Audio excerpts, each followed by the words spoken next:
Today, I'll show you how to perform low shots on FC25. So this is basically simple, and all you need to do is just tap the shot button whenever you're close to the goal post. So let me show you how to do it.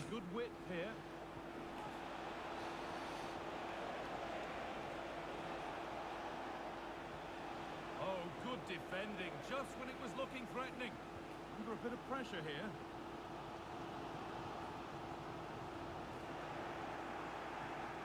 Whenever you're about to score, just tap the shot button. That's basically it. So that's basically it. So let me do that again. So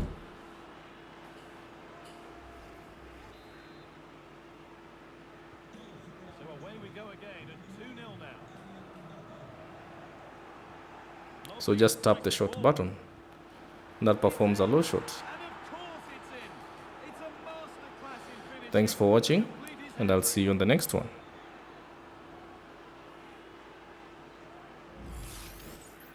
Well, we can see it here again, and it's a good finish. But for me, it's all about the press beforehand.